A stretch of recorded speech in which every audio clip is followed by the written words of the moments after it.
ಚುಟುಕಿ ಹೊಡೆದ್ರೆ ಮೋದಿ ಸಾಹೇಬ್ರು ಏನ್ ಬೇಕಿದ್ ಮಾಡ್ಬಿಡ್ಬೋದು. ನೋಡ್ರಿ ಸಾಲ ಮಾಡ್ಯಾರ ಹಿಂಗೆ 10 ವರ್ಷದಲ್ಲಿ 168 ಲಕ್ಷ ಕೋಟಿ ಸಾಲ ಮಾಡ್ಯಾರ.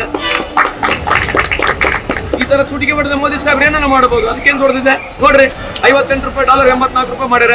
27,000 ಬಂಗಾರ ಇರ್ತಕ್ಕಂಥದ್ದು 77,000 ಮಾಡಿದ್ದಾರೆ. ಮೋದಿ ಸಾಹೇಬ್ರು ಚುಟುಕಿ ಹೊಡೆದ್ರೆ ಏನಾರ ಮಾಡಬಹುದು. ಇದು ಮಾದಾಯ ವಿಷಯ ಮಾಡಕ್ಕಾಗಲ್ಲ ಅವ್ರ ಕೈಲೇ. ಹೇಳ್ಬಿಡ್ರಿ ಮೋದಿ ಸಾಹೇಬ್ರ ಕೈಲಿ ಆಗಿಲ್ಲ, ಕಾಂಗ್ರೆಸ್ ಘಟಕಲ್ಲಿ ಹಾಕಿದ್ಕೆ ನಮ್ಗೆ ಆಗಿಲ್ಲ ಒಪ್ಕೊಳ್ತೀವಿ. ಅಧಿಕಾರ ನಿಮ್ದೆ, 10 ವರ್ಷ ನೀವ್ ಆಡಳಿತದಲ್ಲಿದ್ದೀರಿ, ರಾಜ್ಯದಲ್ಲಿ ನೀವೇ ಇದ್ದೀರಿ. ಎನ್ವೈರನ್ಮೆಂಟ್ ಕ್ಲಿಯರೆನ್ಸ್ ಯಾರು ಕೊಡ್ಬೇಕು? ಮೋದಿ ಸಾಹೇಬ್ರು ತಾನೇ ಕೊಡ್ಬೇಕು. ಅದಕ್ಕೆ ಇದೇ ಸುಳ್ಳು ಹೇಳಿ 10 ವರ್ಷ ಹೋಗಿದೆ. ಇಲ್ಲೇ ನೋಡಿ ರಿಸಲ್ಟ್. ಮೋದಿ ಸಾಹೇಬ್ರದ್ದು ರಿಸಲ್ಟ್ ಇಲ್ಲಿದೆ. 10 ವರ್ಷದ ಅವಧಿಯಲ್ಲಿ ಮೋದಿ ಸಾಹೇಬ್ರ ರಿಸಲ್ಟ್ ಇಲ್ಲಿದೆ. ಇದನ್ನ ಜಾಸ್ತಿ ಜನಕ್ಕೆ ಮುಟ್ಟಿಸ್ಬೇಕು. ಮಾಧ್ಯಮದವರು ನೀವು ನಮಗೆ ಸಹಾಯ ಮಾಡಬೇಕು. ಇದ್ರ ಬಗ್ಗೆ ಜಾಸ್ತಿ ಡಿಬೇಟ್ ಆದ್ರೆ ದೇಶಕ್ಕೆ ಗುರುತಾಗುತ್ತೆ ಎಷ್ಟು ಸಾಲ ಆಗಿದೆ ಅನ್ನೋದಕ್ಕೆ ಒಂದು ನಿಮಗೆ ಮನವಿ ಕೂಡ ಮಾಡ್ಕೊಳ್ತೀವಿ.